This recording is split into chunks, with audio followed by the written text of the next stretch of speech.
राधे राधे, जय श्री कृष्णा। दोस्तों, आज हम आप लोगों के लिए एक ऐसी कजरी गीत लेकर आए हैं जो बिल्कुल न्यू है। और हाँ, आप लोगों को हम बता देना चाहते हैं कि इस गीत में एक पत्नी अपने पति से घर के कामों से ऊब कर पढ़ाई करने की बात कर रही हैं, और पढ़ाई करने के बाद क्या क्या सपना है उनका। आप लोग वीडियो पर बने रहिए और पूरा गीत सुनकर बताइएगा कि यह गीत आप लोगों को कैसी लगी। अब बर्तन न हमसे मजाई पिया करब हम पढ़ाई पियाना। अब बर्तन न हमसे मजाई पिया करब हम पढ़ाई पियाना। रात दिन के ठेल ठेला रोज हो खिला झमेला। रात दिन के ठेल ठेला रोज हो खिला झमेला। इह दुखवा न हमसे सहाय पिया करब हम पढ़ाई पियाना। इह दुखवा न हमसे सहाय पिया करब हम पढ़ाई पियाना। अब बर्तन न हमसे मजाई पिया करब हम पढ़ाई पियाना। अब बर्तन न हमसे मजाई पिया करब हम पढ़ाई पियाना। पढ़ के आगे कुछ बढ़ब, नेक नेक काम करब। पढ़ के आगे कुछ बढ़ब, नेक नेक काम करब। ओहो दिन आई नौकरी लग जाई पिया करब हम पढ़ाई पियाना।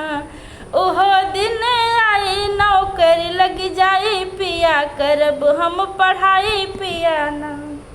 अब न बर्तन हमसे मजाई पिया करब हम पढ़ाई पियाना। अब बर्तन न हमसे मजाई पिया करब हम पढ़ाई पियाना। जब से गमने हम आयल रात झोपड़ी में बितवली। जब से गमने हम आयल रात झोपड़ी में बितवली।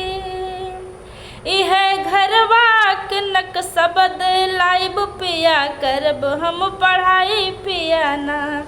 इह घरवा के नक्शा बदलवाइब पिया करब हम पढ़ाई पियाना। अब बर्तन न हमसे मजाई पिया करब हम पढ़ाई पियाना।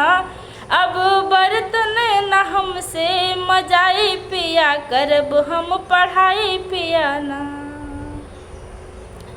जब करब हम जॉब तोहर बदली रुआब। जब करब हम जॉब तोहर बदली रुआब। जल्दी जाए जल्दी जल्दी जाए, किताब लेके आई पिया करब हम पढ़ाई पियाना। जल्दी जाए किताब कॉपी लाई पिया करब हम पढ़ाई पियाना।